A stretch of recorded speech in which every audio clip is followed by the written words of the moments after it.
करत जय वीर हनुमान। स्मरत राम कार्य करत जय वीर हनुमान। राम राम राम राम राम राम राम राम। राम राम राम राम राम राम राम। स्मरत राम कार्य करत जय वीर हनुमान। स्मरत राम कार्य करत जय वीर हनुमान। राम कृपा किमय करत राम कृपा किमय करत गरल बनत मधुरामृत। करल बनत मधुरामृत। रिपुवन सखा सुहृद त्रिभुवन सखा सुहृद। सुमेरु बने रेणु समान। सुमेरु बने रेणु समान। राम राम राम राम राम राम राम राम। राम राम राम राम राम राम राम राम। स्मरत राम कार्य करत जय वीर हनुमान। स्मरत राम कार्य करत जय वीर हनुमान। गोपद साबना महासागर गोपद साबना महासागर अनल हुआ अति शीतल। अनल हुआ अति शीतल। दिखे सरासर समस्या में हल। दिखे सरासर समस्या में हल। अग्रे विषसम फलमृतोपम। अग्रे विषसम फलमृतोपम। राम राम राम राम राम राम राम राम।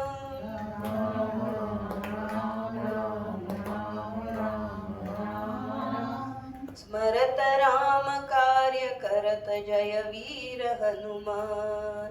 स्मरत राम कार्य करत जय वीर हनुमान। स्मरत राम कार्य करत जय वीर हनुमान। स्मरत राम कार्य करत जय वीर हनुमान।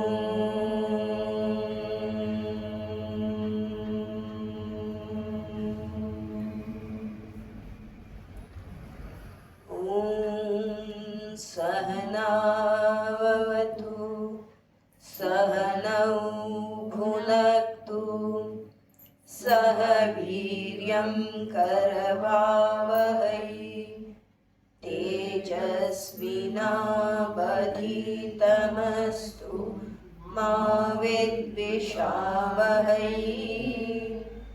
ॐ शान्ति शान्ति शान्तिः।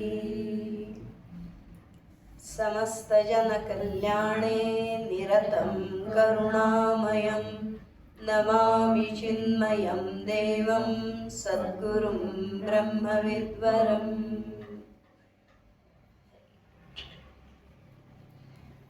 गीताध्यान। ॐ पार्थाय प्रतिबोधितां भगवता नारायणेन स्वयं व्यासेन ग्रथितां पुराणमुनिना मध्ये महाभारतम् अद्वैतामृतवर्षिणीं भगवतीम् अष्टादशाध्यायिनीम् अम्ब त्वामनुसन्दधामि भगवद्गीते भवद्वेषिणी। नमोऽस्तु ते व्यासविशालबुद्धे फुल्लारविन्दायतपत्रनेत्र येन त्वया भारततैलपूर्ण प्रज्वालितो ज्ञानमयः प्रदीप प्रपन्नपारिजाताय स्तोत्रवेत्रैकपाणये ज्ञानमुद्राय कृष्णाय गीतामृतदुहे नमः। सर्वोपनिषदो गावः दोग्धा गोपालनन्दनः पार्थो वत्ससुधीर्भोक्ता दुग्धं गीतामृतं महत्। वसुदेवसुतं देवं कंसचाणूरमर्दनं देवकी परमानन्दं कृष्णं वन्दे जगद्गुरुम्। भीष्मद्रोणतटा जयद्रथजला गान्धारनीलोत्पला शल्यग्राहवती कृपेण वहनी कर्णेन वेलाकुला अश्वत्थामविकर्णघोरमकरा दुर्योधनावर्तिनी सोत्तीर्णा खलु पाण्डवैरणनदी कैवर्तकः केशव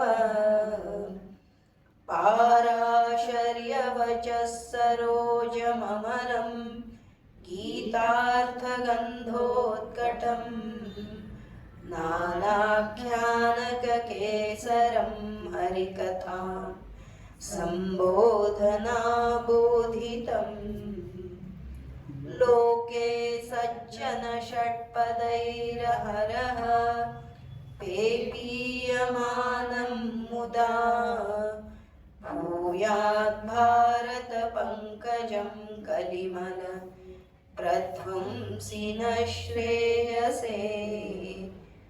मूकं करोति वाचालं पङ्गुं लङ्घयते गिरिं यत्कृपातमहं वन्दे परमानन्दमाधवम्।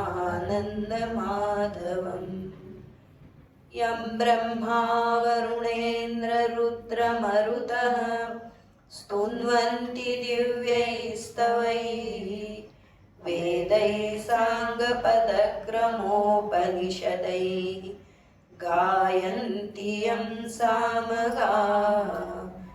ध्यानावस्थिततद्गतेन मनसा पश्यन्ति यं योगिनः यस्यान्तं न विदुः सुरासुरगणा देवाय तस्मै नमः। देवाय तस्मै नमः।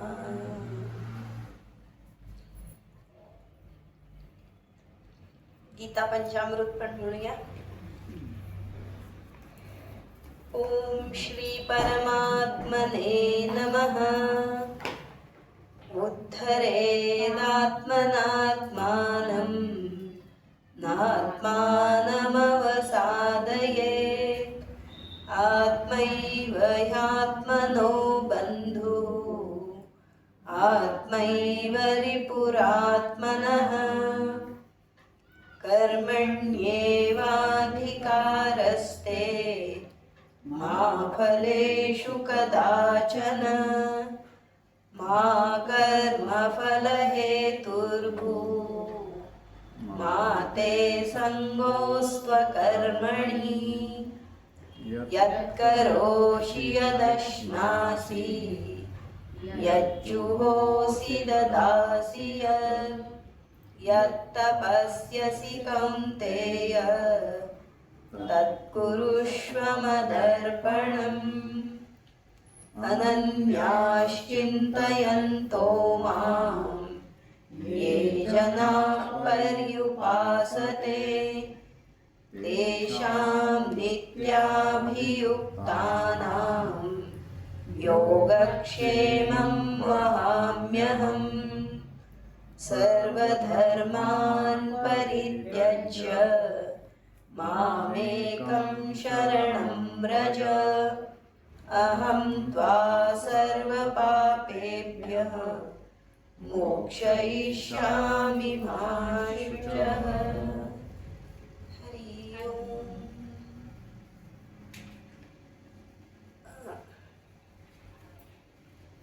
अध्याय 18 आपण 1 ते 15 श्लोक म्हणूया.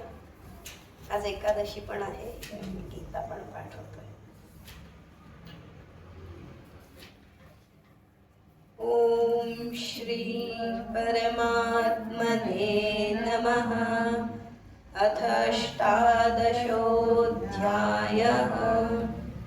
अर्जुन उवाच संन्यासस्य महाबाहो तत्त्वमिच्छामि वेदितुं त्यागस्य च ऋषिकेश पृथक् केशिनिषूदन. श्रीभगवानुवाच काम्यानां कर्मणां न्यासं सन्न्यासं कवयो विदुः सर्वकर्मफलत्यागं प्राहुस्त्यागं विचक्षणाः. त्याज्यं दोषवदित्येके कर्म प्राहुर्मनीषिणः. यज्ञदानतपः कर्म न त्याज्यमिति चापरे. निश्चयं शृणु मे तत्र त्यागे भरतसत्तम. त्यागो हि पुरुषव्याघ्र त्रिविधः सम्प्रकीर्तितः. यज्ञदानतपः कर्म न त्याज्यं कार्यमेव तत्. यज्ञो दानं तपश्चैव पावनानि मनीषिणाम्. एतान्यपि तु कर्माणि सङ्गं त्यक्त्वा फलानि च कर्तव्यानीति मे पार्थ निश्चितं मतमुत्तमम्. नियतस्य तु सन्न्यास कर्मणो नोपपद्यते. मोहात् तस्य परित्यागः तामसः परिकीर्तितः. दुःखमित्येव यत्कर्म कायक्लेशभयात् त्यजेत्. सकृत्वा राजसं त्यागं नैवं त्यागफलं त्यजेत्. कार्यमित्येव यत्कर्म नियतं क्रियतेऽर्जुन. सङ्गं त्यक्त्वा फलं चैव स त्यागः सात्विको मतः. न द्वेष्य कुशलं कर्म कुशलेनानुषज्यते. त्यागी सत्त्वसमाविष्टः मेधावी छिन्न संशयः. न हि देहभृतां शक्यं त्यक्तुं कर्माण्यशेषतः. यस्तु कर्मफलत्यागी स त्यागीत्यभिधीयते. अनिष्टमिष्टं त्रिविधं कर्मणः फलं भवत्यत्यागिनां प्रेत्य न तु सन्न्यासिनां क्वचित्. पैतानि महाबाहो कारणानि निबोध मे. सांख्ये कृतान्ते प्रोक्तानि सिद्धये सर्वकर्मणाम् अधिष्ठानं तथा कर्ता करणं च पृथग्विधं विविधाश्च पृथक् चेष्टा दैवं चैवात्र पञ्चमम् शरीरवाङ्मनोभिर्य कर्म प्रारभते नरः न्याय्यं वा विपरीतं वा पंचैते तस्य हेतवः. आपला विषय जीवनदृष्टी. आता जीवनदृष्टीमध्येच काय आला, खरं म्हणजे इथे जीवनदृष्टीच आहे. दृष्टी म्हणजे काय ना, इंग्लिशमध्ये म्हटलं की लगेच कळतं, व्हिजन ऑफ लाईफ. व्हिजन म्हणजे खरं आपण जे बघतो ते आपलं ज्ञान कसं आहे त्याच्याप्रमाणे आपण जगत बघत असतो. यथा दृष्टी तथा सृष्टी. म्हणूनच या जीवनाकडे बघण्याची दृष्टी काय आहे. आणि आता जेव्हा 18व्या अध्यायापर्यंत पोहोचलो किंवा आपण एक साधक म्हणून त्यात आपल्या जीवनामध्ये फक्त खायचं प्यायचं काय, पोट भरायचं कसं हा प्रश्न नाही आहे. साधनेच्या स्तरावर जेव्हा गेलेलो आहोत तर त्या साधनेमध्ये जे अडथळे येतात, काय अजूनही पूर्ण प्राप्ती झाली आहे की नाही, किंवा कुठपर्यंत आपण आलेलो आहे, किंवा जर का एवढा प्रयत्न करून होत नाही आहे तर का, तर त्या दृष्टीने विचार जो आहे त्या दृष्टीने हा एक ज्ञान जे आहे ते करायचं आहे. तर आता आपण हे जे मुद्दाम श्लोक म्हटले की पूर्ण गीतेचा हा आढावा आहे, सिंहावलोकन आहे. आणि अर्जुनाचे 2 प्रश्न जे आहेत की त्याग म्हणजे काय आणि संन्यास म्हणजे काय, तर भगवंताने त्याला उत्तर देताना अनेक वेगळे वेगळे दृष्टिकोन सांगितले. कोणी ऋषी काय म्हणतात सगळे सांगितलं. आणि मुख्य म्हणजे काय की त्याग म्हणजे काय, कर्मफल त्याग म्हणजेच काय, कर्मयोग जो आहे तो त्याग त्याला म्हटलेलं आहे. कर्मयोग करताना फलाची अपेक्षा न करणं. फलाची अपेक्षा न करणं म्हणजेच काय की अजून आपल्या साधनेच्या दृष्टीने बघितलं की रागद्वेष न ठेवता जे काही मिळेल ते, मला असंच हवं होतं, हेच हवं होतं, याच्यामध्ये राहिलो तर मग आम्हाला बंधनात आपण अडकणार आहोत. तर ते कर्मयोग म्हणजे खरा त्याग आहे. आणि म्हणूनच मुद्दाम 3 प्रकारचे जे त्याग सांगितले की आपली प्रकृती जी आहे ती सगळी त्रिविध प्रकृती आहे, 3 गुणांची प्रकृती आहे. तर केवळ मला आवडत नाही किंवा त्याच्यातून मला क्लेश होतोय म्हणून तो कर्माचा त्याग करणं हा काही खरा त्याग नव्हे. तर उलट कर्म करायचं आहे, हे माझं कर्तव्य आहे, हे केलंच पाहिजे मला. मग त्याच्यात मिळेल मला काय मिळतं, मला त्रास होतो काय, हा न पाहता ते काम करतो तो खरा कर्मयोग आहे. ते सात्विक त्याग जो आहे तो खरा कर्मयोग आहे. आणि मग आता संन्यास म्हणजे काय बरोबर, ते पाहत असताना भगवानांनी कर्माविषयीचा विचार सांगितला की खरोखर कर्म कोण करतं. तर ते सांगत असताना की 5 त्याच्यामध्ये गोष्टी येतात. कर्म जर करायचं असेल तर 5 ह्या येतात की अधिष्ठान म्हणजे हे शरीर, जीव आहे कर्ता, आणि करण सगळी ज्ञानेंद्रिय इत्यादी करणं, आणि सगळ्या चेष्टा प्राण किंवा जी आपण कार्य करतो ते, आणि 5वं जे आहे ते दैव. ते हे सगळं कर्माला कारणीभूत आहे. हे 5 जेव्हा एकत्र येतात तेव्हा कर्म घडत असतं. आता संन्यास आणि ह्याचा काय संबंध, तर खरा जसा इथे कर्मयोग सांगितला तर संन्यास म्हणजे ज्ञानयोग आहे. तिथे विचारणा आहे की खरोखर ते हे कर्म जे आहे, कर्म सोडायचं म्हणजे काय करायचं. तर कर्म सोडायचं म्हणजे हे माझं कर्म नाही, मी करता नाही, हे जाणायचं आहे. कर्म हे या देहाच्या स्तरावर होत आहे. जेव्हा ह्या 5 गोष्टी एकत्र येतात तेव्हा कर्म घडतं आहे.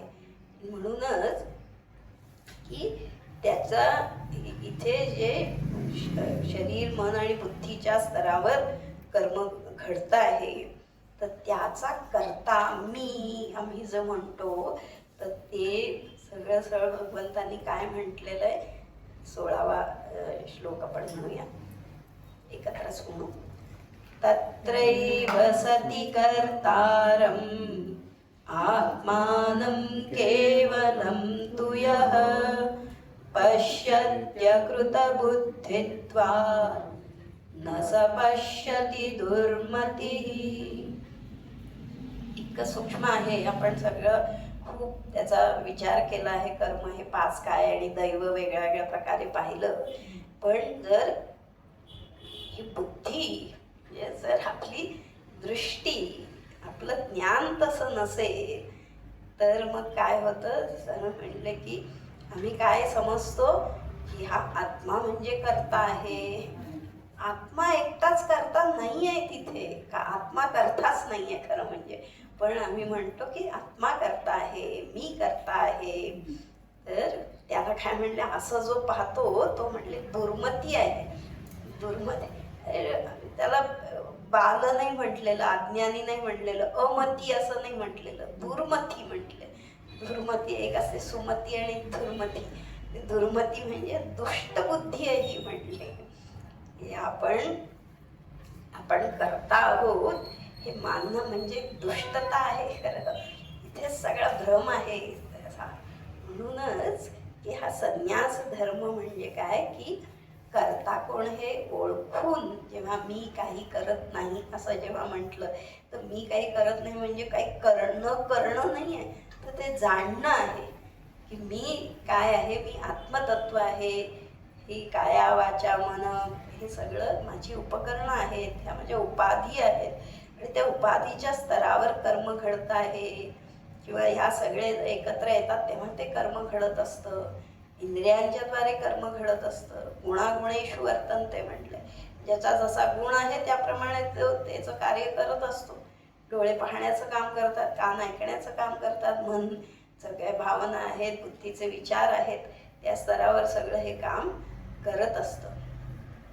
पण आम्ही काय म्हणतो, मी केलं म्हणजेच की तो आत्मा करता आहे, तो करता आहे, मग भोगता पण आहे, सगळं त्याच्यावर आम्ही लादलेलं आहे, आरोपित केलेलं आहे. मग ते काय म्हणले, ती दुर्मती म्हटलंय त्याला. पण खरा संन्यास जो आहे की जिथे अहंकार नाही. अहंकार म्हणजे काय, की आपण जर करता म्हणलं म्हणजे त्याला एक आकार दिला आम्ही. जसं आता पोलीस आहेत व त्याचं काम काय, रक्षण करणं, काय दुष्टांचं निवारण करणं, त्याला तो आम्ही आकार दिला. त्या अहमला एक आकार दिला काहीतरी, वेगळे वेगळे पोशाख त्याच्यावर चढवत असतो आम्ही. तो म्हणजे अहंकार आहे. आणि मग तो अहंकार आहे म्हणूनच आम्हाला काय होतं, सगळे प्रॉब्लेम्स येत असतात, बंधन होत असतं, वाटत असतं. आता कधी हे बंधन सुटेल, तर हा संन्यास म्हणजे तिथं म्हणले की पुढचा श्लोक, यस्य नाहं कृतो भावः बुद्धिर्यस्य न लिप्यते हत्वापि सैमान् लोकान् न हन्ति न निबध्यते. इथे आता किती छान सांगितलं ना, की संन्यास म्हणजे काय, कर्मत्याग. पण कर्मत्याग म्हणजे इथं आता कसं बघितलं तर, यस्य न अहंकृत भाव, मी केलं, अहंकृत मी केलं असा भाव जिथं नाही आहे. आणि हे करणं मी केलं म्हणजे काय, बुद्धिर्यस्य न लिप्यते, तिथे आमची बुद्धी चिकटली आहे, हे माझं आहे, मी केलंय, अशी जिथे बुद्धी चिकटत नाही, लिप्त होत नाही, कशानेच लिप्त होत नाही. आता मी केलंय म्हटल्यावर मग त्याचं ते करते पण आलं, भोगते पण आलं, पाप पुण्य सुख दुःख हे सगळं त्याच्यानी बुद्धी लिप्त होत असते. पण इथे न लिप्यते म्हणले, अहंकार पण नाहीये आणि त्याच्यात बुद्धी त्याच्या कशातही आली, लिप्त होत नाहीये, आसक्त होत नाहीये. मग तेव्हा काय होतं, हत्वा अपि, मारूनही या सगळ्या लोकांना म्हणले, त्यांना मारलं तरी देखील म्हणले न हंती, तरी मारलं तरी म्हणले मारत नाही आणि ते मारण्याने तो बद्ध होत नाही. अरे यांनी खून केला, चला ह्याला जेलमध्ये टाका किंवा काय स्वर्गात नरकात जे काय आहे ते काही होत नाही. म्हणजे इथे स्पष्ट दिसतंय की कर्म आहे, कर्म नाही केलं असं नाही. कारण की ज्ञान काय झालंय, हे कर्म कशाच्या स्तरावर आहे, उपकरणं ती कर्म करता आहेत, त्याच्यामध्ये माझा करते पण नाही आहे. जसं की आता जो मिलिटरीमधला माणूस असतो तो समोरच्याशी लढतो, पण तो लढतो कशाचा, भारताचा प्रतिनिधी म्हणून तो लढतोय. आणि त्यामुळे त्यांनी किती 50 लोक मारले तरी सुद्धा त्याला न हंती न निबद्धते, त्याला काही जेल नाही होत, फाशी होत नाही. का, कारण त्यांनी मी मारला असं नाहीये, मला विचार केला होता. मग तसंच आता इथे की नक्की काय आहे, म्हणजे हे अहंकृत भाव नाही, बुद्धिलिप्त होत नाही, हीच इथे जीवनाची दृष्टी सुरू होती आहे. आता आपण साधकाच्या स्तरावर जरी म्हटलं तरी खूप समस्या असतात, काय अडथळे येत असतात. आपण ध्यानाचा अभ्यास करतो किंवा काही उपासना करत असतो, तिथे मन लागत नाही, एकाग्र होत नाही किंवा अनेक अनंत अडचणी येत असतात. मग आता हे काय बरं अडचणी काय आहेत, तर मला वेळ मिळत नाही, हे काम होतं, जपाला बसायची वेळ आणि पाहुणे आले, अजूनही ते सगळी काय सगळी कर्म येत असतात. तर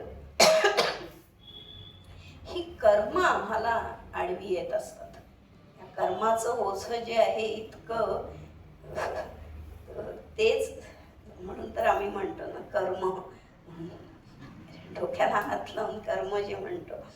मग खरोखर आता समजा रस्त्याने एखादा काय पोतं घेऊन चाललेला आहे, तर तो पोतं घेऊन खूप वाकलेला असतो आणि हळूहळू चालत असतो.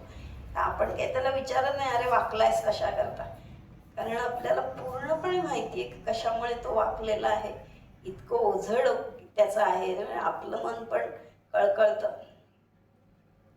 तर हे बाहेरचं ओझं आम्हाला दिसतं, बाहेरचं की कोणी ओझं उचललंय, सगळ्यांच्या खांद्यावर किती ओझी असतात किंवा धावपळ करत असताना दिसतात, दमलेले दिसतात, खूप काही कामं करत असतात, ती कामं आम्हाला दिसतात. पण हे जे आतलं कर्म जे आहे ते मात्र आपल्याला दिसत नाही. ज्या कर्माच्या ओझ्याखाली आपण दबलो गेलो आहोत, ज्या कर्माच्या ओझ्यामुळे आपण स्वस्थ एका ठिकाणी बसू पण शकत नाही, ध्यान करणं दूरच राहतं, ते दिसत नाही. की किती कर्माची ओझी आहेत त्याच्यामध्ये. मनामध्ये अनंत विचार असतात, त्या अनंत विचारामध्ये कोणी टक्के टोणपे अपमानाचे शब्द सगळं झेललेलं असतं आणि त्याचं ओझं वाटत असतं आपल्याला. कितीतरी अशा इच्छा असतात की ज्या प्रयत्न करूनही पूर्ण झालेल्या नसतात, ते ओझं सगळं असतं, हे करायचंय, हे पाहिजे, झालं नाही किंवा काय. आणि ते सगळं कर्माचं ओझं आपल्या पाठीशी असतं. त्यामुळे मणके ताड बसू शकत नाही, आपण ध्यान लागू शकत नाही, डोळे मिटू शकत नाही. आणि म्हणूनच मग याला काय करायचं, तर भगवद्गीता ही जी दृष्टी देतात भगवान, की समजा एकदम डायरेक्ट भगवंतानी सांगितलं असतं, खरं तर आहेच आहे ना, तत्वमसी उपनिषद सांगतात आणि संपूर्ण गीता म्हणजे तत्वमसीचंच सगळं विश्लेषण आहे. पण ते अशा प्रकारे सांगितलं की अरे तू ब्रह्म आहेस, तू नित्यशुद्ध बुद्ध आहेस. नुसता असा विचार करून होतं का? असा जर नुसतंच सांगितलं आणि केलं तर कसं होणार आहे बरं? पण ना तेच सांगतायत, पण ते कसं हळूहळू वेगळ्या प्रकारे ते सांगत असताना की हो तेच आहे, सत्यापर्यंतच आपल्याला नेणार आहे, तिथपर्यंत त्याचा आपल्याला अनुभव होऊ शकेल. पण त्याच्यासाठी खरा उपाय काय आहे, तर ह्या कर्मावरच आपल्याला काम करायचं आहे. म्हणून पहिला कर्मयोगच महत्त्वाचा आहे. म्हणून भगवंतांनी तिथं काय सांगितलं, त्यांचं मत पुन्हा की न कार्यमेव यज्ञदान तप कर्म कार्यमेव न त्याज्यम. त्याचा त्याग नाही करायचा आहे, कर्माचा त्याग नाही करायचा आहे, तर आपल्याला कशाचा त्याग करायचा आहे? त्या कर्माच्या मागे असलेली आपल्या ज्या अपेक्षा आहेत, काय म्हणायचे ते दुराग्रह आहेत, रागद्वेष आहेत, ते आपल्याला काढायचे आहेत. आणि हे कर्तव्य म्हणून मला करायचं आहे हे जेव्हा राहतं तेव्हा मग कर्माचं ओझं राहत नाही. आणि त्याच्याही पुढे जर गेलो आम्ही की तिथं मी करता नाही हेच जर राहिलं तर मग करतेपणच नाही, तर ओझं कुठून असणार आहे? केवळ कर्म होत आहे पण आपण मात्र त्याच्यामध्ये नाही आहे. अजिबात तिथं काही कर्म घडणारच नाही आहे. मग अगदी जर भक्तीच्या भाषेमध्ये सांगायचं तर खरोखर ना एक उपाय असा सगळा आहे ना की संत जे सांगतात काय म्हटलं, दया करा, दया करा सगळ्यांवर दया करा. आणि खरोखर जर असं झालं ना तर आपोआप आपण त्या कर्मातून बाहेर पडू. जेव्हा ते नातं असतं ना, मी बॉस आणि तो माझा सबऑर्डिनेट, मग त्यालाच आपल्याला काम सांगावं लागतं आणि मग त्याचा आपल्याला पण त्रास होत असतो, त्याला पण त्रास होत असतो. पण काय तू सुखात राहा मी सुखात राहा असं जेव्हा होईल ना तेव्हा मग कर्म काही राहणार नाही आपल्याला. आणि असं करू शकतो आपण. हे कधी होऊ शकेल? पण केवळ कर्मामध्ये बदल केला. आता काम तर करायचंच आहे ना. हे तो जो फॅक्टरीमधला बॉस आहे त्याला पण हे काम करून घ्यायचं आहे आणि त्यांनी सुद्धा काम केलंच पाहिजे. असं नाही आहे की हो चला बस आनंदात राहा असं थोडी. मग हे कसं होऊ शकतं? हे दया करा, दयाभाव प्रेम कधी राहील बरं? जेव्हा आमचं अंतःकरण हे शुद्ध होईल. आणि शुद्ध म्हणजेच की जेव्हा रागद्वेष तिथं नाही राहत. डायरेक्ट पॉईंट घेतोय आपण. खरं तर हे सगळं म्हणजे रागद्वेष कसे काढायचे ते सुरुवातीला सगळे सांगितले आपल्याला. तर जेव्हा रागद्वेष राहत नाहीत, मला अरे चहा गोडच झाला कडूच झाला हे मिळाला, अरे वा छान थँक्यू असं म्हटलं आपलं बर्डन कमी होतं आणि समोरच्याचं हसू बघून आपण पण हसायला येतं. सगळं वातावरण व्यवस्थित होतं. मग ते रागद्वेष जेव्हा नाही तेव्हा हे होत असतं. पण मग रागद्वेष कोणाला आहेत बरं? मला त्याच्या पुढचा तो राजा जो आहे ना तो महत्वाचा इथं. की जेव्हा तो अहम राहत नाही, कर्ता जो आहे तो राहत नाही. जेव्हा म्हणून की हनुमानजींनी इतकं मोठं कार्य केलं, एवढं समुद्राचं उल्लंघन केलं, काय पर्वत उचलून आणले, सगळी लंका जाळली, एवढं बलाढ्य काम केलं, पण त्यांना थोडा सुद्धा लेश मात्र अहंकार नव्हता. जेव्हा सांगितलं त्याचं नाव तरी पण मागे वळले आणि भगवंतानी त्याला जवळ घेतलं तर त्यांचे अश्रू आले, डोळ्यात गदगद झाले आणि चरणाशी रुपले की मी नाही हे सगळं केलेलं. मुखामध्ये रामनाम घेऊन त्यांनी हे सगळं केलं की त्याचं बल आहे आणि हे त्यांचंच कार्य आहे, ते मी करतो आहे. आणि जेव्हा मग तो करता करविता तो आहे किंवा त्याचं आपण निमित्त आहोत, त्याचे आम्ही पायिक आहोत असं समजून जर काम केलं आपण तर मग तिथे अहंकाराला जागा राहत नाही. मीपणा राहत नाही. मग तिथे जिंकलो हारलो हे तिथं समोरून काहीतरी असेल, जिंकणं हारणं, पैसे मिळाले नाही मिळाले, पण आतमध्ये जे आपल्याला समाधान असतं ते फार वेगळं असतं. बाहेर काय मिळालं, लोक किती आले किंवा नाही आले, कुठलाही त्याच्यात क्रायटेरिया लागू पडत नाही आणि आपल्याला मात्र समाधान मिळत असतं. तर तो अहंकार जेव्हा जातो, म्हणून त्या मुद्दामाचे भजन की किती काय होतं तर म्हणले की म्हणजे गरल बनत मधुरामृत, म्हणजे विष सुद्धा गरळ हलाहल विष सुद्धा अमृत बनून जातं. एवढा मोठा मेरू पर्वत जो आहे तो त्याचे तुकडे तुकडे अणुरेणू समान होऊन जातो. तो त्या एवढा अथांग महासागर जो आहे तो गोपदा समान होऊन जातो. पावसाळ्यामध्ये पाणी साचतं, चिखल असतो, गायी चालल्या तर ते खुरं, त्या गाईच्या खुराचं जे छोटासा खळगा पडतो, त्यात पाणी असतं, ते पार करायला किती आपल्याला श्रम पडतात बरं. तितकं सहजतेने एवढा महासागर उल्लंघून जाऊ शकतात, इतकं ते सोपं होऊन जातं म्हणलं. आणि मग जेव्हा तो अहंकार नाही, तर कुठलाही प्रॉब्लेम असू दे, कुठलीही समस्या असू दे, तरी सुद्धा काय होतं, सगळ्या समस्यांचा काहीतरी उपाय मिळत असतो. नो प्रॉब्लेम हा एक घेऊन जातं. काही जरी झालं, अरे काय हरकत नाही, चला झालं, काही होत नाही ना. केव्हा केव्हा असं होतं ना की एवढं मोठं घर असतं, अरे पण कुठे झोपणार, काय करणार, कसे येणार, असं होत जातं ना. तर आम्ही एकदा गडावरून येत होतो आणि आमच्याकडे सामान होतं, 2 जण होते, एक स्वामीजी, आम्ही दोन्ही पण आम्ही स्वामीच होतो, आणि छोटीशी गाडी होती. आणि त्यांना विचारलं, आम्हाला सांगितलं कोणी ते यांची गाडी जाणार आहे सकाळी. म्हटलं कदाचित हे आहेत ते पण रामदासी होते, चला त्यांना सांगितलं आम्ही उद्या क्षणभर ते थांबले, काही बोलले नाही. त्यांना आम्हाला काहीच कल्पना नाही त्याची, पण म्हणजे ठीक आहे या तुम्ही म्हणले. ठीक आहे या म्हणजे काही कळलं नाही. सकाळी जाऊन बघतोय तर आधीच त्यांची गाडी भरलेली होती. आम्ही जाऊन कुठे बसणार, म्हणून आमचं सामान पण होतं. नाही बसू पण ॲडजस्ट करू सगळे. त्या मुलांना घातलं त्या पाठीमागे त्या सामानाच्या ह्याच्यात बसवलं, बरोबर सगळ्यांना जागा झाली आणि निघाली गाडी.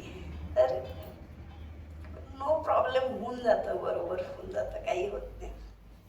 तर सगळ्यात मोठा तो की साधना कुठे गेली पाहिजे आपली, रागद्वेष जिंकले पण त्याच्याही पुढे अहम जो आहे, अहंकार काढणं म्हणजे खरा संन्यास होईल. ज्याच्यामध्ये जो अहंकृत भाव नाही, मी केलं हे नाही, ते खरं संन्यासत्व झालं. करते पण नाही म्हणजे कर्माचा त्याग आहे. आणि ते जेव्हा आपण मी केलं म्हटलं की मग हे माझं, हे मला एवढं मिळालं पाहिजे, हे येणारच आहे बुद्धीमध्ये, ती लिप्त होणारच आहे त्याच्यामध्ये. बुद्धीनं लिप्त म्हणजे बुद्धी काम करत नाही, अगदी डिम्म राहते नाही, सगळं काम करते ती. काय तिने जे काही शिकलेलं आहे, भाषा शिकली, गणित शिकले, कम्प्युटर, ते सगळं होतं, पण त्याचं जे आसक्ती आहे, मी माझे पण जे आहे, किंवा त्याच्यामधले जे सुख दुःख पाप पुण्य, याच्याशी काही लिप्त होत नाही तिथे. मला काही त्याचं हे राहत नाही. म्हणून तर म्हणले ना की ते मारलं तरी तो काही मारत पण नाही, आणि मारण्याचं त्याला कुठलंही बंधन येत नाही, पाप पुण्य काही त्याला लागत नाही.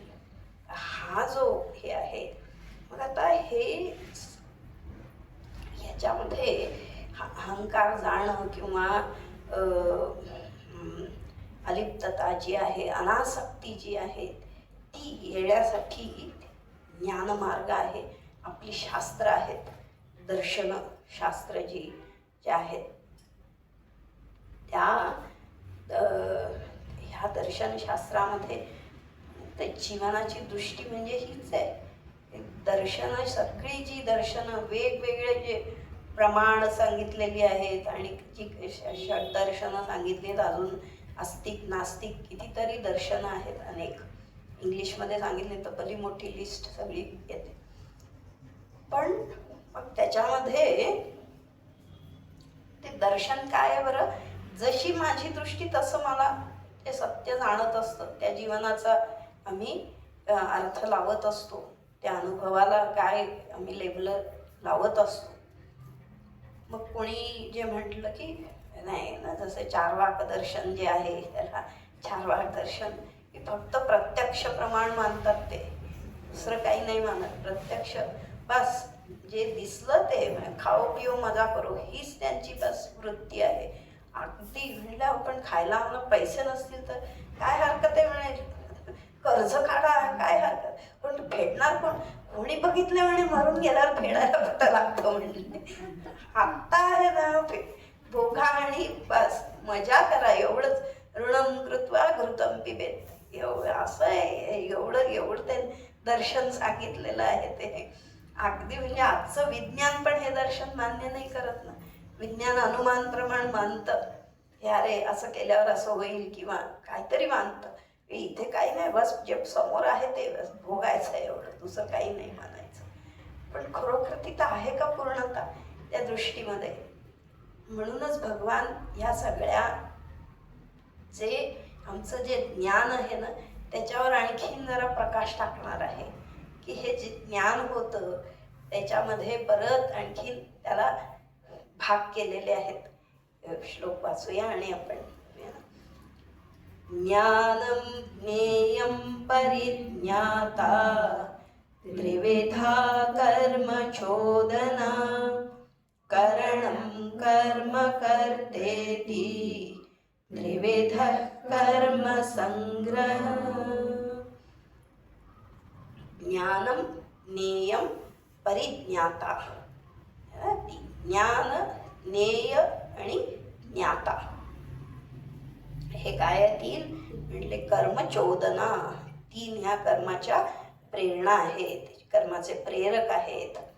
आणि जेव्हा कर्म घडतं ते पण त्याला पण तीन काय आहे? करण, कर्म आणि कर्ता. हे तीन कर्मसंग्रह जे आहेत, ह्या तीनमुळे कर्म घडत असतं. मग जेव्हा ज्ञान, ज्याप्रमाणे ज्ञान आहे त्याप्रमाणे आमचं जीवन असतं, आपली दृष्टी जशी आहे तसं आपण कर्म करत असतो. तो सिद्धांत आपला झालाय. मग कोणी काय म्हणले चार्वाक आहे, कोणी द्वैत, अद्वैत, अजून काय न्याय, वैशेषिक, योग, सांख्य, किती प्रकारची सगळी दर्शनं सांगितली. पण त्याच्यामध्ये मुख्य काय आहे की हे कुठलंही दर्शन असलं तरी ते दर्शन होण्यासाठी तीन गोष्टी आवश्यक आहेत, या त्रिपुटी आवश्यक आहेत. ज्ञान, जेव्हा ज्ञान घ्यायचं आहे म्हणजे जे ज्ञान होतं आम्हाला ते ज्ञान, ते दर्शन आणि ते ज्ञाना म्हणजे त्या ज्ञानाच्या प्रमाणाने, त्या ज्ञानाच्या द्वारे आम्ही जे जाणायचं ज्ञेय आणि जो जाणणारा आहे तो ज्ञाता, हे तीन त्याला आवश्यक आहेत. त्रिपुटी आपण त्याला जे म्हणतो. आणि मग हे ज्ञान झालं त्याच्याप्रमाणे कर्म होत असतं. म्हणजे त्या कर्मामध्ये पण तीन घटक आहेत. एक आहे मुख्य कर्म, त्या कर्मामागचं कशापासून केलं, काय त्याला वापरलं, हत्यार वापरलं, ते करण, उपकरण वापरलं, आणि करणारा कोणीतरी पाहिजे. हे तीन आवश्यक आहेत. आता खरं म्हणजे जेव्हा त्या आत्म्यामध्ये कर्मच नाही आहे, तो आत्मा करताच नाही आहे, तर हे सगळं कुठे येणार आहे? जर आत्म्यामध्ये कर्म नाही आहे तर त्या आत्म्यामध्ये देश, काल, वस्तू, काय परिस्थिती, कुठलीही उपाधी नाही, कुठलाही भेद नाही आहे. आत्मा हा सगळ्याच्या अपरिच्छिन्न आहे, सर्वाच्या पलीकडे आहे. तो याच्यामध्ये कुठलंही एकम अद्वितीय असा जो आहे तो. आणि अपरिच्छिन्न, अपरिमित आहे तो. त्याला कुठली सीमा नाही आहे, एवढ्यापर्यंत इथपर्यंत कुठलंही त्याला संख्या नाही आहे. आता हे जेव्हा मुद्दे येतात, अरे हां खरंच हे शिकण्यासारखं आहे खरं, पण जेव्हा आत्मदृष्टी जी आहे त्या आत्मदृष्टीमध्ये आम्ही बघितलं, अरे हां जेव्हा आपल्याला ज्ञान होतं तेव्हा आपल्या बुद्धीमध्ये आधी ज्ञान पाहिजे आहे. प्रकाश असेल तर वस्तू दिसणार आहे ना. ते ज्ञान आणि जे जाणायची ती वस्तू आणि जो जाणणारा ज्ञाता, हे सगळं हवं आहे तिथे. मग जिथं त्रिपुटी आली तिथं आत्मा कुठे आला? परत हा प्रश्न आहे.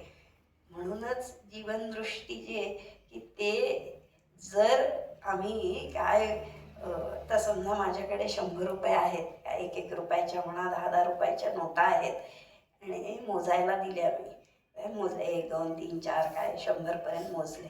मग आपण जेव्हा ते मोजू तेव्हा त्या 100 रुपये काय वाढतात का, त्याचं मूल्य वाढलं का, त्याची संख्या किती आहे ती मोजली फक्त आम्ही, ते मोजली म्हणून त्याचं मूल्य काही वाढत नाही, ते 100च राहणार आहे. काय करोड रुपये जरी मोजले तरी ते करोडच राहणार आहेत. काही लोकांना सवय असते अशी ना, पुन्हा पुन्हा मोजायचे पैसे, ते काय वाढणार नसतात, ते आहेत तेवढेच राहणार आहेत. तसंच ना ह्या संख्या आहेत फक्त. मग जिथे संख्या आहे तिथं मग ते अपरिमित कसं होऊ शकतं, हे परिमित झालं. हे जे ज्ञान आहे ते परिमित झालं आणि जे परिमित आहे त्याचं अधिष्ठान जे आहे ते अपरिमित असणार आहे. ते जो जाणतो, त्याला जो जाणतो, तिथपर्यंत आपल्याला जायचंय. पण ते जाणण्यासाठी आधी ही मुद्दाम हे प्रेरणा काय आहेत, कसं होतं ज्ञान, हे जाणण्यासाठी हे सगळं वेगळं वेगळं भगवान सांगणार आहेत. की 3 गोष्टी आहेत ज्ञानासाठी. काय आवश्यक आहे, ज्ञान, ज्ञेय आणि ज्ञाता. कुठलंही ह्या त्रिपुटीशिवाय होत नाही ना. काही इन्स्ट्रुमेंट आहे, चित्र काढायचं आहे, जर समोर चित्र दिसतंय तर ते चित्र आपोआप नाही झालं, कोणीतरी चित्रकार आहे त्याच्या मागे आणि त्याला काही रंग, ब्रश, पेन्सिल काय वापरलेलं आहे त्यांनी, पेपर, ते करणं आहे जे आहे आणि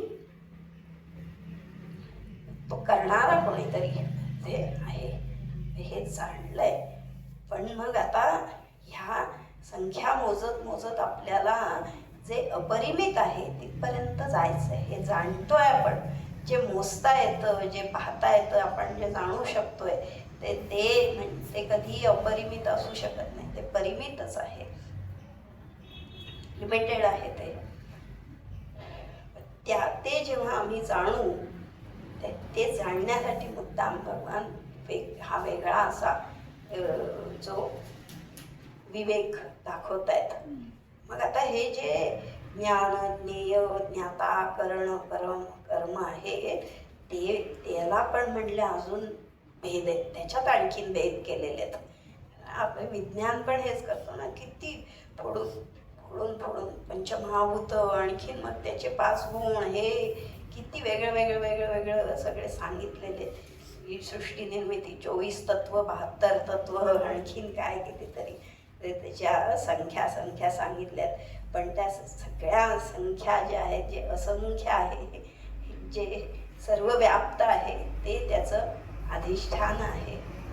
हे सगळं जे अनेक दिसतं आहे तो सगळा भ्रम आहे. पण तो आपल्याला पुढे हे आपल्याला कळेल की कोणतं हे ज्ञान, खरं ज्ञान कोणतं आहे ते जेव्हा 3 प्रकारचं ज्ञान सांगितलं तेव्हा. ज्ञानं कर्म च कर्ता च त्रिधैव गुणभेदतः प्रोच्यते गुणसंख्याने यथावत् शृणुतान्यपि. इतकं वेगळ्या प्रकारे असं तत्वज्ञान कुठेही नसेल खरं. एवढ्या 18 अध्यायात असं कधी आलं नाही. पण आपण म्हणतोय हे सिंहावलोकन आहे, पण अशा भाषेत नाही सांगितलं, तिथं वेगळं काहीतरी सांगितलं होतं. आणि आता म्हणजे असं वाटतं नाही की त्या कर्मयोगाचीच थिअरी इथं सांगतायत किंवा त्या ज्ञानयोग जिथं सांगितलं, कर्मसन्यास योग सांगितलं त्याची थिअरी आहे, हे वाटतच नाही. कारण अजून पुढची पायरी आहे. जेव्हा पहिलीत पण गणितच शिकवलं होतं, त्या पण काय भागाकार गुणाकारच होता. त्यानंतर पायथागोरस आहे, हे ट्रिग्नोमेट्री आहे, त्याला टेक्निकल भाषेमध्ये आता सांगतात. तसं इथे की जेव्हा आपण दर्शन आहे, हे आपण पाहायचं आहे की जेव्हा कर्म घडतंय तेव्हा हे 5 गोष्टी आवश्यक आहेत. पण तरी आता त्याच्यामध्ये ते 3 केले. जेव्हा कर्म की ज्ञान जर घ्यायचं आहे तर ते तिथं ज्ञान आहे, ज्ञेय आहे, ज्ञाता आहे. जेव्हा कर्म घडतं तिथे कर्म हे 5 ह्यांनी घडतंय, पण तरी सुद्धा तिथे कर्ता, कर्म आणि करण हे 3 आवश्यक आहेत. मग आता ते पण म्हणले तर मग ते जाणलं आपण की हा जगामध्ये हेच तर इतकं ज्ञान सगळं आहे ना, वेगळं वेगळं ज्ञान. पण भगवंतानी त्याला कशामध्ये भेदलं म्हणले त्रिधैव गुणभेदत ज्ञानम कर्मच कर्ताच. हे ज्ञान, कर्म आणि कर्ता, आपल्याला आपला शोध घ्यायचा आहे. आपण कोण आहोत हे शोध घ्यायचा आहे. सत्य काय हे जाणायचं आहे, किंवा या कर्मबंधनातून बाहेर पडायचं आहे, मोक्ष प्राप्ती करायची आहे. त्यामुळे ते ज्ञान, कर्म आणि मी कर्ता ह्याच्याविषयीचं हे जाणायचं आहे. तर म्हणले हे त्रिधैव, त्रिधा एव आहे म्हणले. 3 प्रकार आहेत त्याच्यामध्ये. खरं प्रकार म्हणजे असं 3 वेगळं असं नाही, पण त्याची काय म्हणायचं त्याला ना, त्याची 3 लक्षणाप्रमाणे ते भेद त्याच्यामध्ये आहेत वेगळे. गुणभेदत असं म्हटलं त्या शास्त्रामध्ये. या त्याच्या गुणाप्रमाणे हे 3 मध्ये मोडतं. आणि ते आता म्हणले कुठं सांगितलंय, प्रोच्यते गुणसंख्याने. गुणसंख्य त्या संख्या म्हणजे भगवद्गीता हे सांख्यशास्त्र आहे. सांख्य म्हणजे ज्ञान, जसं आहे सांख्य म्हणजे सम्यक ख्यायते इति सम्यक, जसं आहे तसं अगदी व्यवस्थित जी दृष्टी दिली आहे इथे तसं सांगितलं इथे त्या गुणसंख्यामध्ये, ह्या शास्त्रामध्ये गुणांच्या.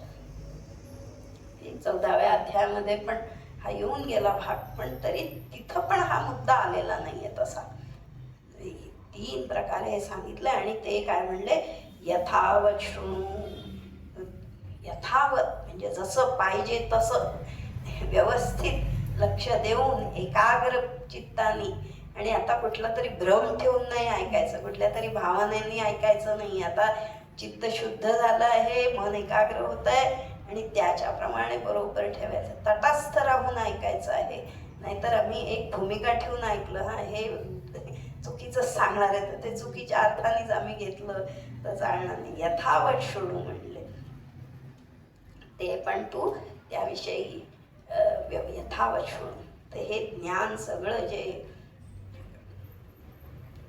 आणि हे सगळं जगत जे आहे ते हे मुख्य त्याच्यामध्ये हे 3च आहेत ना, ज्ञान, कर्म आणि कर्ता. जीव, जगत, ईश्वर हे 3 जरी आपण म्हटले तर ते जीवामध्ये पण ज्ञान, कर्म करता येतं. जगतामध्ये पण काहीतरी ज्ञान आहे, कर्म आहे आणि तिथं कोणीतरी कर्ता आहे आणि ईश्वर पण आहे. आता त्या जेव्हा हे सगळं 3 जर आहे, जीव, जगत, ईश्वर पण आहे, तर मग तिथे हे आत्मतत्व आहे का? कुठे तिथे आत्मा कुठे आहे? जर करता आहे तर मग आत्मा कुठला? तो इथपर्यंत नेण्यासाठी पुन्हा जे दिसत आहे त्याच्यामध्ये हे सगळे भेदभाव केलेले आहेत, सगळे भेद केलेले आहेत मुद्दाम. पण जेव्हा खरं ज्ञान होत असतं तेव्हा, जेव्हा सात्विक ज्ञान येईल तर तो येतच येतं. तेच आपल्याला सात्विक ज्ञान जेव्हा ज्ञानापर्यंत आपण पोहोचू तेव्हा मग कळतं की कुठला भेद आहे, काय भेद आहे इथे.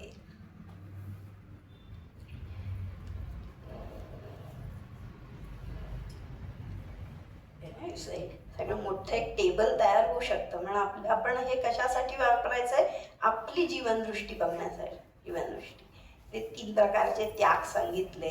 आता इथे 3 प्रकार ज्ञान, कर्म आणि कर्ता आहे, ते 3 प्रकारचे सांगणार आहे. पहिलं भगवान ज्ञान घेतात. ज्ञान 3 प्रकारचं. सर्वभूतेषु येनैकं भावमव्ययमीक्षते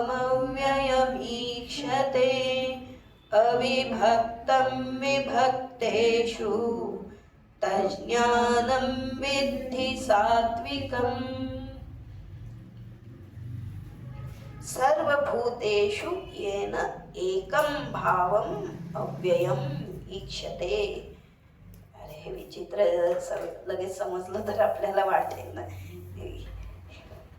काय म्हटलं इथे, सर्वभूतेषु, सर्व भूतमात्रांमध्ये येन एकं भावम, सर्व भूतमात्रामध्ये एकच भाव आणि कुठला भाव आहे तो अव्यय, त्याच्यामध्ये कुठलाही व्यय नाही, तेथे काही बदल होत नाहीये, असं जो बघतो येणं त्याच्याकडून बघितलं जातं.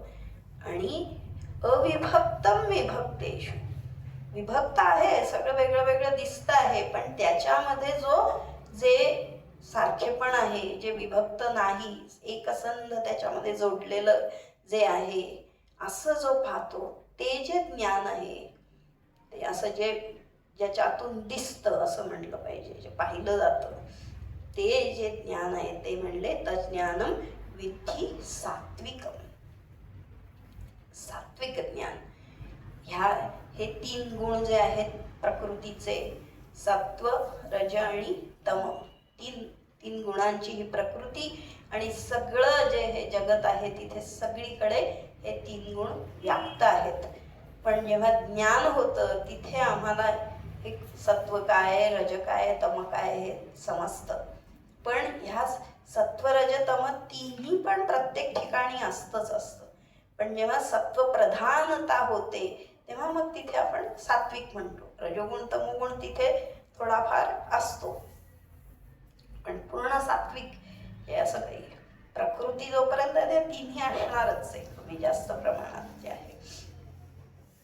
आता हे ज्ञान सात्विक ज्ञान म्हटलंय त्याला. इतकं सुंदर सांगितलंय हे की जेव्हा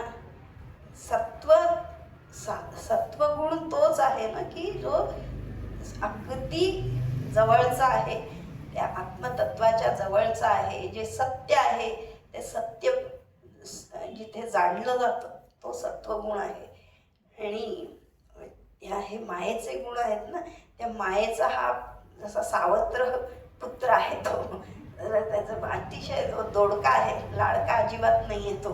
कारण तो जेव्हा आला की हिला गायब होते ना, ही मरून जाते ती, त्यामुळे तिचा तो दोडका आहे. ती सात्विकतेला अजिबात धारा देत नाही, ती सहाय्य करतच नाही ती. तमोगुण तिचा लाडका आहे, जिथे तमोगुण आहे तिथे माया भरपूर माया, ती वाढतच असते, तिचाच सगळा ती सत्ता तिची चालत असते. रजोगुणामध्ये पण ती माया असते, नाचत असते तिला ना, पण लाडका हा तमोगुण आहे. या दोघांना घेऊन ती सत्वाविरुद्ध लढत असते. आणि तेच तर आपल्या साधनेमध्ये होत असतं की हे ज्ञान जे आहे ना इतकं क्षणामध्ये येत असतं, पण पुन्हा रजोगुण येतो आणि मग ते राहत नाही. अरे पुन्हा एकाग्रता होत नाहीये, माझा विचार आत्ता आला होता का नाही येत पुन्हा. इतकं अवघड आहे ते.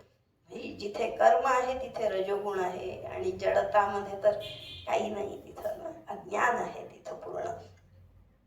मग हे जेव्हा सात्विक ज्ञान जे म्हटलं, काय दिसतं तिथे, काय जाणतो आपण, जगत तेच राहणार आहे. बाहेर जेव्हा आपण बघतो तेव्हा तसंच आहे सगळं. कसं जगत आहे, अनेकत्वाचं जगत आहे. मुख्य 3 जे भेद आहे, जीव, जगत आणि ईश्वर, हे वेगळे वेगळे भेद आहेत ना. जेव्हा जर इथे हे जगत आहे तर तो जगताचा निर्माता कोणीतरी आहे, आणि मग ह्या जगतामध्ये आम्ही तुम्ही सगळे आहोत, तो एक भाग. हे असे 3 भाग आहेत, अनेकत्वाचं जगत आहे. आणि त्या अनेकत्वामध्ये आणखीन अनेकत्व कितीतरी. अनेकत्व काही कमी आहे का? जो दगड वेगळा आणि झाड वेगळं, प्राणी वेगळे, पक्षी वेगळे, मनुष्य वेगळे, मनुष्यामध्ये आणखीन स्त्री पुरुष आहेत, पुन्हा लहान आहेत, मोठे आहेत, अनंत प्रकारचे भेद आहेत. किती वस्तू वेगळ्या वेगळ्या आहेत बरं. कागद आहे, लोखंड आहे, सोनं आहे, चांदी आहे, पाणी आहे, पंचमहाभूतं वेगळी वेगळी, डोंगर, नद्या, अनंत किती रंग वेगळे, आकार वेगळे, आणि काय भावना वेगळा, सुख वेगळी, दुःख वेगळी, इतकं अनंत सगळं आहे. एवढ्या सगळ्या ह्याच्यामध्ये ते सगळं काय म्हणते, सर्व भूतेषु, ही सर्व भूत मात्र जे आहेत, सर्व भूत. भूत म्हणजे काय, भूभव होणे, जे भूत म्हणजे जे झालं आहे ते सगळं, जे झालं आहे ते सगळं म्हणजे काय, चर अचर निर्गुण सगुण आणखीन काय त्याला म्हणतात दुसरं आणखीन जाणारं येणारं जे आहे सगळं त्याच्यामध्ये येतं. भूत मात्र म्हणजे फक्त प्राणी मात्र असं नाही आहे. त्या अमिबापासून ब्रह्मापर्यंत काय दगड मातीपासून हे स्वर्ग पृथ्वी सगळं त्याच्यामध्ये येतं भूत मात्र. आता ही इतकी विविधता आहे, अनेकत्वता आहे, पण त्याच्यामध्ये एकत्व पाहायचं. हे ज्ञान कुठलंय? सात्विक ज्ञान म्हटलं. त्याच्यात एक काय आहे? त्याच्यामुळे जर हे सगळं आहे तर त्याच्यामध्ये एक काय बघायचं आहे? एक भाव, एक अव्यय भाव बघायचा आहे, असा बघतो तो. आणि मग म्हणजे ह्याच्यात जे आहे तेच ह्याच्यामध्ये, तेच ह्याच्यामध्ये समजा आम्ही म्हटलं, ते पण नाही म्हटले. अविभक्तम विभक्तेषु, सगळं वेगळं वेगळं दिसतंय ना, त्याच्यामध्ये एक अखंड अविभक्त असा धागा त्याच्यामध्ये आहे. एकच ते सगळं बांधलेले आहेत एकमेकांना दुसऱ्यांनी. असं जो पाहतो त्याचं जे ज्ञान आहे ते म्हटले सात्विक ज्ञान आहे. हे आणि असं ज्ञान होईल ते कधी होणार? जेव्हा तिथे अहंकाराला थारा नाही, जेव्हा तो करता राहणार नाही, तिथं हे होणार आहे. जिथं करता आहे तर तिथे करता म्हणजे ज्ञाता. तो ज्ञाता मी आहे असं म्हटल्यावर मग ज्ञान वेगळं आहे, ज्ञेय वेगळं आहे. इथे त्रिपुटी आहे, तिथं हे होणार नाहीये खरं. हे ज्ञान जे आहे हे सात्विक ज्ञान सर्व भूत मात्रांमध्ये. जसं तो जो सोनार असतो त्याच्या दुकानामध्ये एवढं काय वेगळं वेगळं सगळे दागिने लावलेले असतात, पण तो फक्त एकच बघत नाही का, एवढ्या करोडचं माझ्याकडे आहे, बस एकच, दुसरं काही बघत नाही तो. आणि सोनच पाहतो, वेगळं वेगळं तो नाहीच बघत, एक बस अव्यय एक आणि विभक्तेषु अविभक्त, फक्त सोनं आणि एवढ्या रकमेचं बस, वेगळं काही तो बघत नाही. तसं आता हे जर जगत सगळं अनेक आहे, तर मग जर हे अनेक आहे तर ते अनेक जे आहे ते कशापासून तरी निर्माण झालेलं असेल ना. ते जे ज्याच्यापासून निर्माण झालेलं आहे, ज्याच्यामध्ये जे राहतं, ज्याच्यामध्ये लय पावतं, ते जे आहे ना ते अव्यय आहे आणि ते सगळ्यामध्ये आहे. अस्तिभावाने जे सगळ्यामध्ये आहे. आणि जरी हे वेगळं वेगळं आम्हाला भासत असलं तरी, आणि तो भासवणं म्हणजे मी आणि ती वस्तू हे पण दोन वेगळं आहे, पण त्या दोन आणि मध्ये सगळीकडे जे व्यापलेलं आहे असं जे जो पाहतो ते सात्विक ज्ञान आहे. म्हणजेच हे कुठलं ज्ञान आहे? आत्मज्ञान आहे. जे आत्मज्ञान अपरोक्ष आहे, ज्या आत्मज्ञानामध्ये अनेकत्व नाही, जिथे त्रिपुटी नाही, द्वैत नाही. पण इथे विशेष हे आहे की असं म्हणजे त्याला काही दिसत नाही असं नाही, सगळं वेगळं पाहतो, पण तो सगळं वेगळं पाहत असताना तो एकत्व पाहतो. ही ज्ञानाची दृष्टी आहे. मग आता असं कसं बरं झालं? सर्व कसं दिसतं? एक आहे तर सर्व कसं दिसलं मग? कारण ते दिसणारे जी उपकरणं आहेत ना, त्या उपकरणामुळे हे वेगळं भासतंय. डोळ्यामध्ये रूप दिसतंय, कानाला ध्वनी ऐकू येतो आहे, जिभेला चव कळती आहे, पण जे आत्मतत्व आहे तिथे सगळीकडे ते एकच आहे ज्ञान. आनंद आनंद म्हणूनच व्यक्त होतो. का श्रीखंड खायल्यानंतर जो आनंद होतो, तो बासुंदी प्यायल्यावरचा आनंद किंवा काय संगीत ऐकल्याचा आनंद एकच असतो. वेगळे वेगळे नाही आहेत, आनंद वेगळे नाही आहेत सगळं. आणि सगळं जे आहे सद्भाव जो आहे तो एकच आहे, तो वेगळा वेगळा नाही आहे. तो त्याच्यामध्ये इंद्रियांच्या द्वारे त्याला हे अनेकत्व दिसत आहे, विभक्त भासत आहे. जिथे त्रिपुटी आली, जिथे उपाधी आली, तिथे द्वैत दिसणारच आहे. आरसा समोर ठेवला की आमचं प्रतिबिंब तिथे दिसतं. ही त्रिपुटी आली तिथं, मी आणि आरसा आणि म्हणजे आणि त्याच्यातलं प्रतिबिंब. जेव्हा तो आरसा गेला, तो भ्रम निघून गेला, जे अध्यारोप निघून गेला, जे राहतं ते कसं आहे, ते एकच आहे. ते सात्विक ज्ञान आहे. आपण ह्याच्यावर अजून बघणार आहोत. पण कसं आहे ना की तिन्ही जेव्हा बघू ना तेव्हा ते जास्त समजायला लागेल. तिन्हीची तुलना आपण करू तेव्हा ते कळेल. आणि आता राजस ज्ञान काय आहे बरं, काय म्हणले, पृथक्त्वेन तु यज्ञानं नानाभावान् पृथग्विधान् वेत्ति सर्वेषु भूतेषु तज्ज्ञानं विद्धि राजसम्. आपली बुद्धी आहे आणि त्या बुद्धीमध्ये जे ज्ञान आहे त्या ज्ञानाप्रमाणे आपल्याला जगत दिसत असतं. बुद्धीचा प्रकार जसा आहे तशाप्रमाणे आपल्याला जगत दिसत असतं. मग सात्विक ज्ञानामध्ये इथं फक्त एकत्व आहे. खरं म्हणजे एकत्व पण म्हणता येत नाही, म्हणून आपण काय म्हणतो, एक अद्वितीय म्हणतो. दोन जिथे नाहीच, एक म्हणलं तर दोन येऊ शकतं, काय शून्य पण असू शकतं. एकम अद्वितीय, त्याच्यापेक्षा दुसरं काही नाहीच आहे मुळे. मग तिथे भेद पण कुठला येणार, नेता ज्ञाता ज्ञेय ज्ञान कर्म करण करता हे पण काही राहणार नाही. अपरिमितता जी म्हटली ते एक आत्मतत्व सर्व व्याप्त असं. पण सर्व व्याप्त का म्हणतो आपण, कारण हे आपल्याला सर्व दिसतंय म्हणून. तर खरं सर्व पण तिथं नाही आहे, जे एकमेव अद्वितीय. आणि त्याला खरं कुठला शब्द पण म्हणता येणार नाही आहे, असं जे आहे ते आहे खरं. पण मग आता आम्हाला तर असा भास होत नाही, मग आणखीन वेगळं कुठलं ज्ञान आहे. तर पृथक्त्वेन तु यज्ञानं, पृथक्त्वेन वेगवेगळ्या प्रकारे, वेगळ्या नाना भावान पृथक विधान, वेगळे वेगळे भाव त्याच्यामध्ये आहेत, वेगळे वेगळे प्रकार दिसत आहेत सर्व प्राणी. जो जाणतो कुठे, सर्व भूतेषु, सर्व भूत मात्रांमध्ये हे वेगळं आहे, हे वेगळं आहे, हे वेगळं आहे, असा जो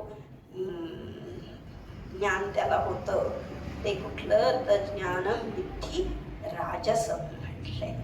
राजस जेव्हा होतं, रजोगुण जो आहे, रजोगुण हा जो प्रकृतीचा जिथे क्रिया आहे, संथ पाणी जिथं आहे तिथं हालचाल होत नाही अगदी संथ, काही तिथं. पण जेव्हा खळखळ व्हायला लागते किंवा तिथे आवाज येतो, वेगवेगळे आकार दिसतात, काय काय होईल. इथे राजस ज्ञान म्हटलंय. राजस ज्ञान जी ही ते ज्ञान कसं आहे म्हटलं की सगळीकडे पृथकता भासते, वेगवेगळं जे दिसतं. तर हे जितकी म्हणून भूतमात्र आहेत त्याच्यात भिन्नता जाणवते. हे वेगळं आहे, हे वेगळं आहे, हे जे ज्ञान आहे ते राजस आहे म्हटले. आता खरं म्हणजे सात्विक ज्ञान सांगताना सुद्धा सर्व भूतेषुच म्हटलेलं आहे. म्हणजे सर्व भूत ह्या प्रकारेच असणार आहे. जगत या रूपानेच आहे. पाणी आहे, काय आकाश आहे, सूर्य आहे, पृथ्वी आहे, पण ते पण एकच आहे हे पाहणं जे आहे ते सात्विक ज्ञान आहे. आणि सर्व भूत मात्र वेगवेगळी जी दिसत आहेत. कधी कधी काय होतं की सात्विक त्या ज्ञानामध्ये पण जसं आता समजा आकाश, तर त्या आकाश तत्वामधले आपल्यातली काही मन बुद्धी ही इंद्रिय जी आहे ते आकाश तत्व आहे. तर ते एक आकाश तत्वाचं सगळं एक असं पण दिसणं आहे, ती पण एक सात्विकता आपण म्हणू शकतो. सर्व भूत मात्र सगळं आकाश आहे, हे पाणी म्हणजे सगळं पाणी म्हणजे पाणी असं. पण इथे मात्र तो रजोगुण आहे, ते सगळं वेगळं वेगळं पाहणार आहे. तो सर्व भूतेषु नाना भावान.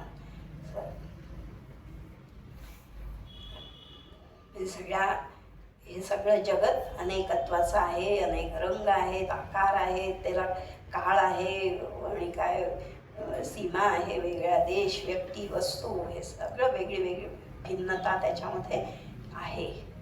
हे कुठलं ज्ञान आहे? राजस ज्ञान आहे. आणि भौतिक विज्ञान हे याच्यामध्येच येतं.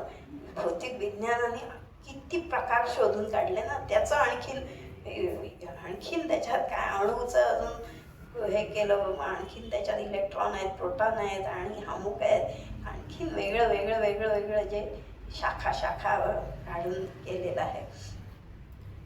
हे वेगळं वेगळं पाहणं जे आहे ते कुठलं आहे? राजस आहे. ह्याच्यात आता चांगलं वाईट असं काही नाही आहे. म्हणून तर म्हणलं की जीवनाची दृष्टी जर आम्ही असं बघितलं तर ह्या वेगळं वेगळं दिसतं आहे. असं ज्ञान आहे की हे सगळं वेगळं वेगळं आहे. आणि तामस ज्ञान काय आहे? यत्तु कृष्णवदेकस्मिन् कार्ये सक्तमहैतुकम् अतत्त्वार्थवदल्पं च तत्तामसमुदाहृतम्. हे तामस कशाला म्हटलं? ते तामस ज्ञान कुठलंय? यत्तु परंतु यत जे कृष्णवत एकस्मिन् कार्ये, ज्या ज्ञानामुळे म्हटले एकस्मिन् कार्य, एकच कार्य आहे. कार्य म्हणजे कारण आणि कार्य, इफेक्ट जो आहे ते निर्मिती समजा एकच आहे. एकस्मिन् कार्ये म्हटले ते म्हणजेच कृष्णवत, ते म्हणजे सगळं असं जो बघतो. एकामध्येच हे म्हणजे सगळं असं जो बघतो. अस्मिन् कार्ये सक्तम अहैतुकम. तिथं काही कुठलं काय कारण, मीमांसा, हेतू वगैरे तिथं काही नाही आहे. का बघायचं असं वगैरे तिथं काही राहत नाही. हेतू तिथं राहत नाही. असं अतत्वार्थ, इथं काही तत्व पण नाही आहे, त्याला काही आधार नाही आहे सत्याचा. बस आपलं बोलायचं ते कुठलं ज्ञान आहे? म्हणले तामसिक ज्ञान आहे. म्हणजे काय? थोडं सत्वासारखंच वाटलं ना, एकामध्येच सगळं पाहणं. आणि तिथं काय म्हणले? अनेकामध्ये एक पाहणं. आणि इथे म्हणले एकामध्ये सगळं पाहणं. अरे मग हे सात्विक नाही का? नाही, सात्विक नाही आहे. एकामध्ये सगळं म्हणजे काय की आता समजा की मला आईस्क्रीम आवडतं, आईस्क्रीम म्हणजे सगळं माझ्यासाठी. ते जे आहे ना ते तामसिक ज्ञान आहे. मला दुसरं जग मला काही नाही, ही व्यक्ती म्हणजे माझं सगळं. मग दुसरे काय मरत नाही तर येऊ, मला काही फरक नाही पडत. म्हणजे ती एकस्मिन जे आहे ते सर्वस्व त्याच्यासाठी होऊन जातं. तेवढंच ज्ञान, दुसरीकडे पाहायचं नाही, ढापडं लावून तेवढंच बघायचं जे आहे. असे बरेच लोक असतात ना की आता समजा काय क्रिकेट खेळणारा, क्रिकेट म्हणजे माझं सर्वस्व. मग त्याच्यात हारलो किंवा काही सिलेक्शन झालं नाही, मग संपलं काम, झालं काही नाही ना. म्हणजे एकच म्हणजे सर्वस्व जे आहे तिथे पूर्ण काय आहे? जडता आहे, संकुचितता आहे, हेतू काही तिथं नाही आहे, ज्येष्ठ श्रेष्ठ काही विचार नाही आहे. ते जे आहे ते म्हणले काय आहे? तामस ज्ञान आहे. एकालाच कशाला तरी धरून ठेवायचं. एखादा संगीत असतो तर म्हणजे संगीत म्हणजे माझं जग, एवढंच माझं जग, त्याच्यापेक्षा वेगळं काही नाही, असं जे आहे ते म्हणले ते तामस आहे. याचा अर्थ असा नाही आहे की आता समजा एखादा गायक असेल तर तो ते जीवनभर गाणं करेल, पण गाणं म्हणजे माझं जीवन असं संकुचित न राहता त्याच्याबरोबर तो ते गाणं भगवंतासाठी काहीतरी हेतू होऊ शकतो त्याचा, की मी राष्ट्रासाठी गाईन, त्याचा आज सगळे श्रोते आले, त्या श्रोत्यांच्या पसंतीचं मी गाईन, तर तिथे वेगळं हे होऊ शकतं, असं नाही आहे. म्हणूनच ही कृष्णवत एकस्मिन, एकामध्येच हे म्हणजे माझं सर्वस्व जे आहे असा जो पाहतो, एकाच कार्यामध्ये आसक्त होतो तो आणि तेच पूर्ण मानतो तिथे. आणि जास्त करून इथे अशी जी तामस जे आहेत ते कुठलं तरी छंद म्हणा किंवा शास्त्र ह्याच्यापेक्षा देहाशी जास्त हे असतं. मी म्हणजे सगळं हे जास्त त्याच्यामध्ये असतं, देहासक्त जे असतं. आणि माझ्याशिवाय दुसरं काही नाही, ती तामसिक वृत्ती जास्त असते. कुठल्या दुसऱ्या ह्याला हे करू शकत नाही. मग आता हे वेगळ्या वेगळ्या, ज्ञान एकच आहे, तो प्रकाश एकच आहे, पण तो ज्या बुद्धीमधून जे प्रकाशित, हे असं प्रकृती त्याची कशी आहे ती त्याप्रमाणे त्याचं त्रिविध गुणभेद, 3 प्रकार असे त्याचे सांगितले की सात्विक ज्ञान, राजसिक आणि तामसिक. मग तुम्ही कुठलं दर्शन आहे, त्या दर्शनामध्ये जर सात्विकता असेल ना, तर आपण नक्कीच अद्वैतापर्यंत पोहोचू शकतो. खरं म्हणजे ही दर्शनं अशी सांगितलेली आहेत की ती एक एक पायऱ्या आहेत. असं नाही आहे की हा एक कट म्हणजे ह्या दर्शनवाले हे एक, असं नाही आहे. पण त्याच्यामध्ये ह्या पायऱ्या आहेत की सुरुवातीला न्यायदर्शन, समजा आपण म्हटलं की न्यायदर्शनामध्ये काय सांगितलं, हे जगत निर्माण झालेलं आहे आणि मग ते 9 तत्व काय आहेत, सगळी द्रव्य, 9 द्रव्यांचं, अनेक द्रव्यांचं हे बनलेलं आहे. मग बुद्धी जी आहे आधी स्थूल बुद्धी आहे, त्यामुळे ते जे दिसत आहे मग ते काहीतरी तयार हेच मानत जाते, पण हळूहळू सूक्ष्म होत जाते. नाही, ह्याच्यामागे काहीतरी दैवी हात असणार आहे, कर्म आहे, पूर्वकर्माचं फल आहे, असं करत पूर्वमीमांसेपर्यंत आणि त्याच्याही पुढे मग केवळ हा भ्रम आहे इथपर्यंत बुद्धी जाऊ शकते. आणि जे हे की सर्वभूतेषु एकत्वम जे आहे, हे सगळं अनेक काय दिसत आहे, केवळ तो भ्रम आहे, ते केवळ आभास आहे, तो केवळ अध्यास आहे, हे तो जाणत असतो.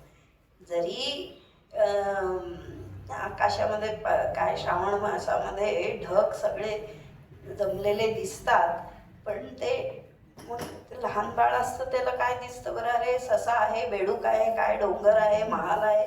पण आम्हाला माहिती आहे ढग आहेत, ते सगळे वेगळे वेगळे आहेत, आकार पण दिसत आहेत, पण सगळे काय आहेत, ढगच आहेत. हे ज्ञान झालं. मग तसंच हे सगळं जे आहे ते अनेक दिसतं आहे, पण त्याच्या मागे ज्ञान जे आहे की आत्मतत्वाच्या दृष्टीने एकच आहे तो. असा हनुमानजींच्या बाबतीत ना, रामजींनी विचारलं, तू काय म्हणले, माझं तुझं नातं काय आहे हे? तेव्हा हनुमानजींनी सांगितलं होतं की देहबुद्ध्या तव दासोहम, जीवबुद्ध्या तव अंशोहम आणि आत्मबुद्ध्या तवैवाहम. आत्मबुद्धीने मी तू आणि मी एकच आहे, मी तूच आहे, दुसरं काहीच नाही आहे असा. पण जोपर्यंत देहबुद्धी आहे, तमोगुणी आहे, तोपर्यंत देह तिथे आहे आणि मग सगळे जगत आहे. पण मग ह्या देहाला आम्ही काय करायचंय, त्याला त्याच्या पायाशी ठेवायचं, त्याचं दास व्हायचं आहे, कर्मयोगी होऊन सेवक व्हायचं आहे. सेवकावरून मग आम्ही पुढे जाणार आहोत की याचाच अंश आपण आहोत. ममैव अंशो जीवलोके. जर अनेक दिसत आहे, पण ते अनेक कसे आहेत, जसे पाण्यामध्ये वेगवेगळे बुडबुडे दिसतात, पण बुडबुडे म्हणजे पाणीच आहे खरं, वेगळे वेगळे काही नाही आहे, लाटा वेगळे ते आहे असं पाहतो.